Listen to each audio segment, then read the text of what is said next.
రాజ్యాంగ నిర్మాత, భారతరత్న, బడుగు బలహీన వర్గాల ఆశాజ్యోతి, ఆదర్శమూర్తి డాక్టర్ బిఆర్ అంబేద్కర్ జయంతి వేడుకలు జగిత్యాల జిల్లా ఎండపల్లి మండలం మారేడుపల్లి గ్రామంలోని అంబేద్కర్ యువజన సంఘ గ్రామశాఖ అధ్యక్షులు చీమల కనకయ్య ఆధ్వర్యంలో జయంతి వేడుకలు ఘనంగా నిర్వహించారు.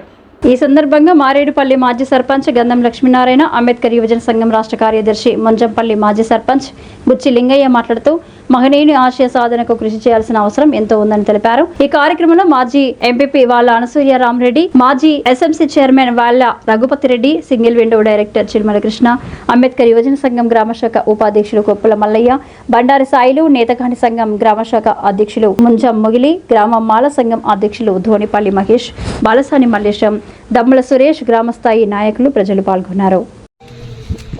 అందరికీ నమస్కారం. ఈరోజు మారేడుపల్లి గ్రామం ఎండపల్లి మండలంలో అంబేద్కర్ 134వ జయంతి ఘనంగా జరుపుకున్నందుకు మేము చాలా సంతోషిస్తున్నాం. ఈరోజు మరి నేను దళిత సర్పంచ్ ఉండి నా పీరియడ్లో నా హయాంలో విగ్రహం అయినందుకు మరీ సంతోషంగా ఆనందంగా ఉన్నది. ఇది నేను దళితునైనందుకు చెప్పుకోవడానికి ఒక గొప్పగా నాకు ఇది వరంగా భావిస్తున్నాను. ఆ దేవుడు నాకు ఇచ్చిన ఈ గొప్ప అవకాశం అని భావిస్తున్నాను. ఎందుకంటే అంబేద్కర్ చేసిన సేవలు కొనియాడడానికి ఆయన న్యాయ గోవిందుడు, మరి బడుగు బలహీన వర్గాల ఆశాజ్యోతి, మరి రాజ్యాంగ నిర్మాణకర్త, మరి భారతరత్న బిరుదు పూజిన మహనీయులకు ఈ 134వ జయంతి శుభాకాంక్షలు తెలియజేస్తూ ముగిస్తున్నాను.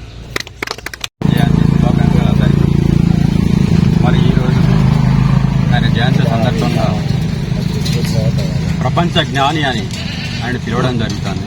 మనం ఒక్కడమే కాదు, ప్రపంచం మొత్తం. ఎందుకంటే ప్రపంచంలో ఎక్కువ డిగ్రీలు చదివినటువంటి జ్ఞాని ఆయన.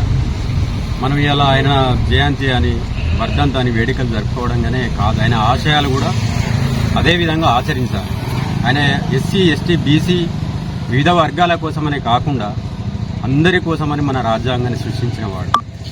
మరియు 100 సంవత్సరాల తరువాత ఎలా ఉంటుందో ఎవరికి కూడా తెలియదు. అట్లాంటిది ఇప్పుడు ప్రపంచంలో అత్యధిక జనాభా గల భారతదేశాన్ని ముందు చూపుతోనే ఆలోచించి ఏ విధంగా ఎలాంటి చట్టాలు ఉండాలి, ఎలాంటి ఇది ఉండాలి అనేది తను ముందుగానే ఒక 100 సంవత్సరాల కిందటనే ఆలోచించడం అది చాలా గొప్ప విషయం. ఈరోజు మనం కులమతాలకు అతీతంగా మన దేవుడు, ఈ దేవుడు, ఆ దేవుడు అని కొలుస్తున్నాం. కానీ నాకు అనిపించింది, నేను చదువుకున్న నా పరిజ్ఞానాన్ని బట్టి నాకైతే అంబేద్కరే దేవుడని నేను బాగా నమ్ముతున్నాను. వారి ఆశయాలను కొనసాగిస్తానని ఆశిస్తున్నాను.